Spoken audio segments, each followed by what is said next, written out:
ഓം ഹരിശ്രീ ഗണപതേ നമ. അഭിനമസ്തു ശ്രീ ഗുരുഭ്യോ നമ.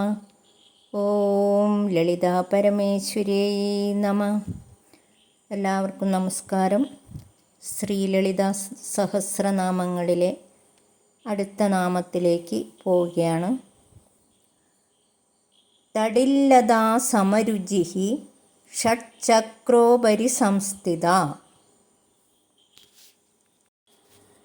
എന്ന് പറഞ്ഞാൽ മിന്നൽ പിണരിൻ്റെ കാന്തിയാണ് ദേവിക്ക് എന്നാണ്. തടില്ലത, ഒരു ലത പോലെ, ഒരു വള്ളി പോലെയുള്ള ഒരു കാന്തിയാണ്. ദേവിയെ നേരെ നോക്കാൻ നമുക്ക് പറ്റില്ല, അത്രയും കാന്തിയാണ് ദേവിക്ക് എന്നാണ് പറയുന്നത്. ഷഡ്ചക്രോപരി സംസ്ഥിത, 6 ചക്രങ്ങളുടെയും മുകളിൽ സ്ഥിതി ചെയ്യുന്നു ദേവി എന്നാണ് പറയുന്നത്. മൂലാധാരം മുതൽ അടുത്തത് സ്വാധിഷ്ഠാനം, മണിപൂരകം, അനാഹതം, വിശുദ്ധി, 6ാമത്തെ ആജ്ഞാചക്രം. ആജ്ഞാചക്രത്തിലെത്തി നിൽക്കുമ്പോഴാണ് നമുക്ക് ശരിയായ ബോധം, ബുദ്ധി ഒക്കെ ഉണ്ടാവുന്നത്. അതും കഴിഞ്ഞാണ് ദേവി സഹസ്രാര പത്മത്തിൽ സ്ഥിതി ചെയ്യുന്നത് എന്നാണ് പറയുന്നത്. ഇത് പറയുന്നത് നമ്മുടെ ശരീരത്തെ തന്നെയാണ്. 6 പടികൾ കടന്ന്, 6 ചക്രങ്ങൾ കടന്ന് നമ്മൾ മുകളിലെത്തുമ്പോൾ നമ്മളാവുന്നു. നമ്മൾ ജ്ഞാനം എന്താണ് എന്നറിയുന്നു, ദേവിയെ അറിയുന്നു എന്നാണ് പറയുന്നത്. ഇതൊരു ശിവൻ്റെ സ്തോത്രത്തിലുണ്ട്. പടിയാറും കടന്ന് അവിടെ ചെല്ലുമ്പോൾ ശിവനെ കാണാകും ശിവശംഭോ. അതും പറയുന്നത് ഇത് തന്നെയാണ്. മൂലാധാരത്തിൽ നിന്ന് നമ്മൾ ബ്രഹ്മഗ്രന്ഥി, വിഷ്ണുഗ്രന്ഥി, രുദ്രഗ്രന്ഥി എല്ലാം ഭേദിച്ച് നമ്മളിലുള്ള ശക്തിയെ പ്രാർത്ഥന കൊണ്ട് ആ ശക്തി ഉയർന്നുയർന്ന് പോകുന്നു. അങ്ങനെ നമ്മൾക്ക് ജ്ഞാനം ലഭിക്കുന്നു 6ാമത്തെ ചക്രത്തിലെത്തുമ്പോൾ. അതാണ് പറയുന്നത്. അതിനു വേണ്ടത് നല്ല പ്രാർത്ഥനയാണ്. പ്രാർത്ഥന കൊണ്ട് മാത്രമാണ് അത് സാധിക്കുന്നത്. മഹാശക്തി കുണ്ടലിനി. മഹാശക്തി എന്ന് പറഞ്ഞാൽ എല്ലാവരോടും ദേവിക്ക് ആസക്തിയാണ്. ദേവിയെ സ്തുതിക്കുന്നവരോടും അല്ലാത്തവരോടും എല്ലാവരോടും.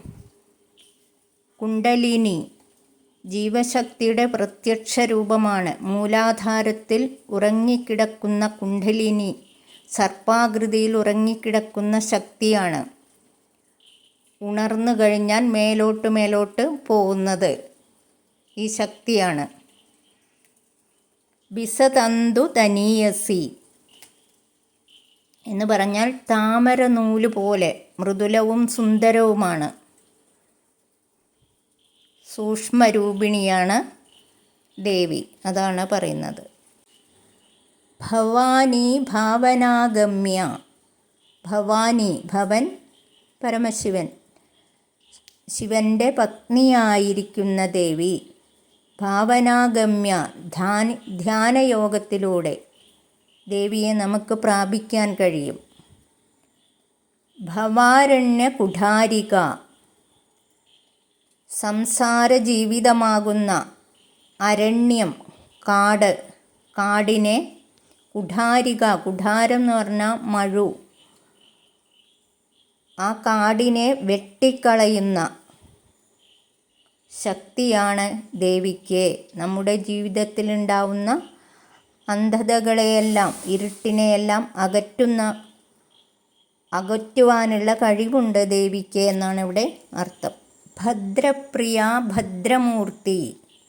ഭദ്രം എന്ന് പറഞ്ഞാൽ മംഗളം. സകല മംഗളങ്ങളിലും ആനന്ദിക്കുന്നു ദേവി. ഭദ്രമൂർത്തി, ഭദ്രകാളി രൂപം എടുത്തിരിക്കുന്നു. ഭദ്രകാളി രൂപം എന്ന് പറഞ്ഞിട്ടുണ്ടെങ്കിൽ നമുക്ക് നേരെ വരുന്ന എല്ലാതരം ശത്രുതകളും സംഹരിക്കാൻ കഴിവുള്ള ആളാണ് ദേവി. ഭക്ത സൗഭാഗ്യദായിനി, ഭക്തന്മാർക്ക് സൗഭാഗ്യത്തെ ദാനം ചെയ്യുന്നു ദേവി. ഭക്തിപ്രിയ ഭക്തിഗമ്യ, ഭക്തി കൊണ്ട് പ്രീതിപ്പെടുന്നു, ഭക്തി കൊണ്ട് പ്രാപിക്കാൻ കഴിയുന്നു. ഭക്തിവശ്യ ഭയാഭഹ, ഭക്തിക്ക് വശംവദയാകുന്നു, ഭയങ്ങൾ അകറ്റിത്തരുന്നു. അതായത് ദേവി നമ്മുടെ കൂടെ എപ്പോഴും ഉണ്ടെന്ന് നമ്മൾ വിശ്വസിച്ച് കഴിഞ്ഞാൽ പിന്നെ നമുക്ക് ഭയത്തിൻ്റെ ആവശ്യമില്ല എന്നാണ് അർത്ഥം. ശാംഭവി ശാരദാരാധ്യ, ശാംഭവി ശംഭുവിൻ്റെ പത്നി, ശിവൻ്റെ പത്നി. ശാരദാരാധ്യ, സരസ്വതിയാൽ പൂജിക്കപ്പെടുന്ന ദേവി. ശർവാണി, ശിവൻ്റെ പത്നി. ശർമ്മദായിനി, സുഖത്തെ പ്രദാനം ചെയ്യുകയും ചെയ്യുന്ന ദേവിക്ക് നമസ്കാരം. ഇനി അടുത്ത വീഡിയോയിൽ പറയാം. ഓം ലളിതാ പരമേശ്വരി നമഃ.